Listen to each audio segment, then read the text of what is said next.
ಒಂದಾನೊಂದು ಕಾಲದಲ್ಲಿ ಕಾಡಿನಲ್ಲಿ ಒಂದು ಗಿಳಿವಾಸವಾಗಿತ್ತು. ಅದಕ್ಕೆ ಒಂದು ಅಭ್ಯಾಸವಿತ್ತು, ಸುಳ್ಳೇಳುವುದು. ಹೇಯ್, ಇವತ್ತು ನಾನು ಏನ್ ತಿಂದೆ ಗೊತ್ತಾ? ಒಂದು ಭರ್ಜರಿ ಊಟ. ಎಷ್ಟೊಂದು ವಿಧ ವಿಧವಾದ ಸ್ವೀಟ್ಗಳಿದ್ವು. ಅದು ಒಂದು ದೊಡ್ಡ ಪಾರ್ಟಿ ಆಗಿತ್ತು ಗೊತ್ತಾ? ನಿಜವಾಗ್ಲೂ? ಎಲ್ಲಿ?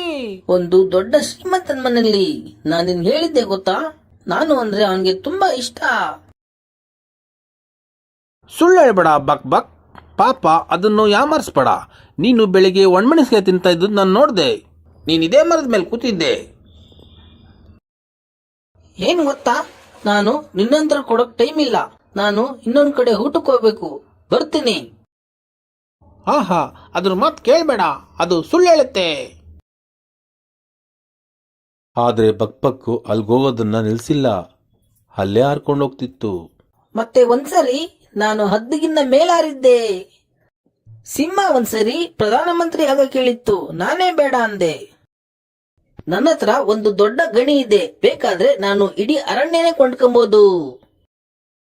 ಒಬ್ಳು ಹುಡುಗಿ ಹೇಳಿದ್ದು ನಾನು ಅವಳಿಗಿಂತ ಚೆನ್ನಾಗಿ ಆಡ್ತೀನಿ ಅಂತ. ಒಂದು ದಿನ ಆ ಪಾರಿವಾಳ ಆ ಕಾಡಿನ ಭಾಗಕ್ಕೆ ಬಂತು. ಹೇಯ್, ನೀನ್ ನೋಡಕ್ ಸುಂದರವಾದ ಪಕ್ಷಿ. ಯಾರು ನೀನು?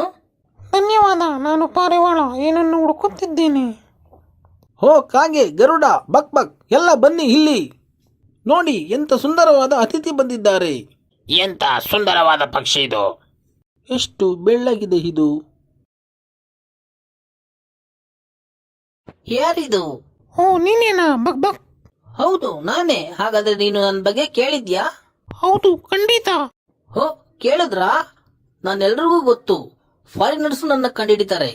ಪಾರಿವಾಳ, ನಿನಗ್ ಗೊತ್ತಾ, ನಾನು ಎಲ್ಲಾ ದೇಶನೂ ಸುತ್ತಿದ್ದೀನಿ.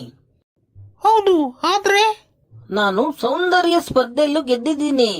ತುಂಬಾ ಒಳ್ಳೇದು. ಆದ್ರೆ ನಾನೀಗ ಇಡೀ ಕಾಡಲ್ಲೇ ನಾನು ಅತ್ಯಂತ ಶ್ರೀಮಂತವಾದ ಪಕ್ಷಿ ಗೊತ್ತಾ? ಆದ್ರೆ ನೀನು ಕೆಳಗ್ ಬಾ ಪಾರಿವಾಳ, ವಾಪಸ್ ಬಾ. ಇದು ಒಳ್ಳೆ ಉಪಾಯವಲ್ಲ. ಈಗಾಗ್ಲೇ ಅವನ ಹತ್ರ ಎಲ್ಲ ಇದೆ.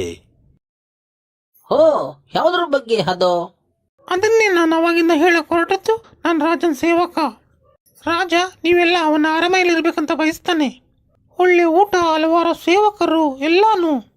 ಆದ್ರೆ ಅವನೀಗ ಮನ್ಸು ಬದಲಾಯಿಸಿದ್ದಾನೆ. ಅಯ್ಯೋ, ಆದ್ರೆ ನನ್ಗೆ ಏನು ಪರವಾಗಿಲ್ಲ, ನಾನೀಗ ಹೊರಡ್ತೀನಿ. ಹಾ ಹಾ, ಹೀಗೆ ಆಗೋದು ನೀನು ತುಂಬಾ ಸುಳ್ಳು ಹೇಳಿದ್ರೆ. ಹಾ ಹಾ ಹಾ.